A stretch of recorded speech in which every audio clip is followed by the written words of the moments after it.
Darling,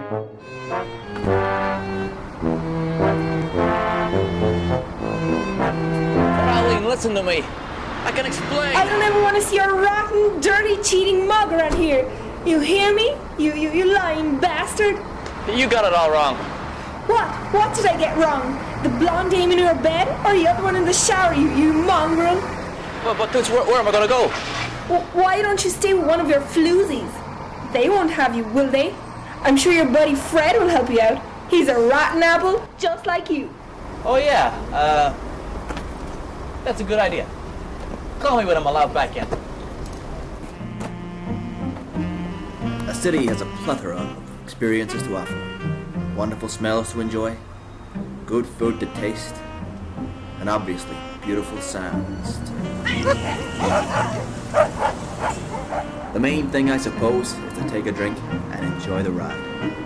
I often say to myself, Tom, why are you in this dirty business? Dealing with all sorts of scum, prostitutes, dope pushes, and every so often that one golden, rounded, soft, peachy ticket.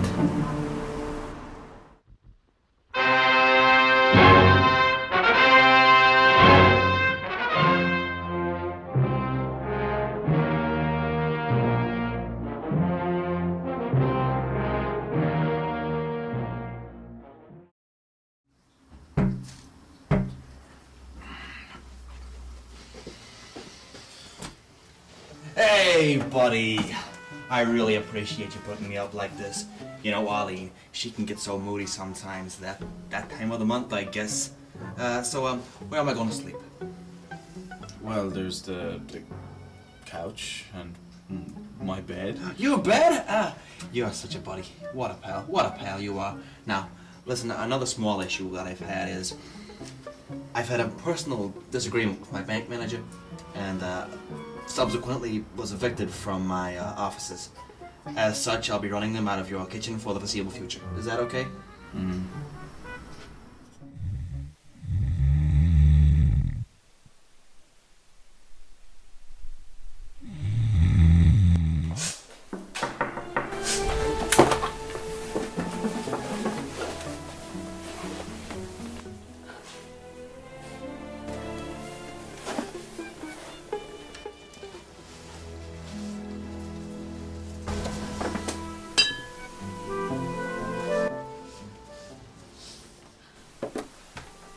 Come in. Tom Havenbrook. Have a seat. I have a problem, sir. A very grave matter. Well, what seems to be the issue? You've come to the right place anyway. I'm Eve Ventir. I hear you've a lot of experience. I have a sensitive matter. Well, sensitive is my middle name. What's happened? A body in the Hudson with a .38 slug in the brain? You ain't got an alibi? Not exactly, no. Okay, let me guess here. You married an old guy for his dough, and he's croaked, and then you're cut out of the will. Classic dame in distress. I'm not a dumb blonde, you know. No, you're brunette. It's my dear sister Ima. Something happened to her last evening. And then she started talking, the way dames do. Yap, yap, yap. You know, sometimes all gals remind me of Arlene. You gotta get to know them to hate them. She said something about her sister being engaged to this tennis player, Maddox Winter something. Apparently this strange guy, the mysterious Mr. W, was trying to give his medical expertise, while its other dame, Carol, was preparing the dinner or whatever women do. She handed me a picture of her she took that day. Good-looking girl. The gaunt face, bruised eyes, and purple lips give her a certain charm. I think she's done. We're gonna crack this case, you and me together, kid. Okay? By the way, I take payment up front and cash only, $112 an hour. Okay?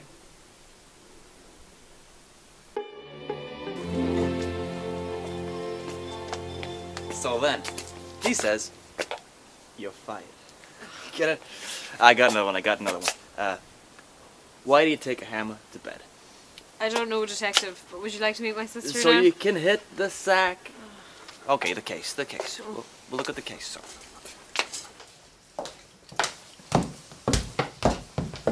Maddox, Carol, this is Detective Tom Havenbrook. He's going to help us solve this case. Sir? Ma'am. Okay, I gotta get a clear picture of what happened here. Gonna interview everybody, get their version of the story. But first of all, I wanna see the body. How bad is she?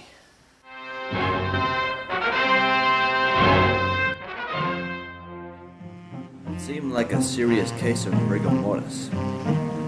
In my trousers. My God. She's a walking undead. How did this happen? We've no idea. Is it a disease? Is it a phase she's going through? Should we call the doctor? Well, little lady, when you were busy putting on makeup in biology class, some of us were paying attention to the actual biology of things. If you had listened in, you would know that there are such things as zombies.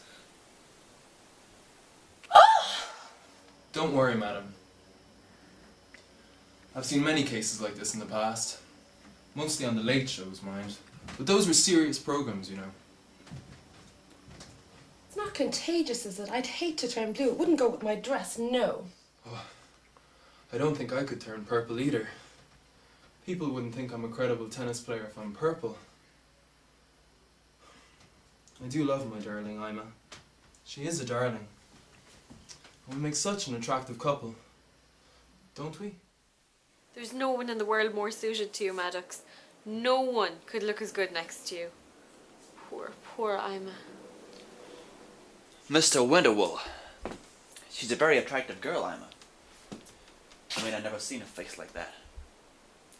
And those hands. Those beautiful purple-green hands. But now, we must avenge her. And let's not keep her hungry. Has she been fed? Why, no, she won't have anything. Every time I try to offer her something, she tries to bite me. It's a very odd reaction, no? That is because the undead crave human flesh.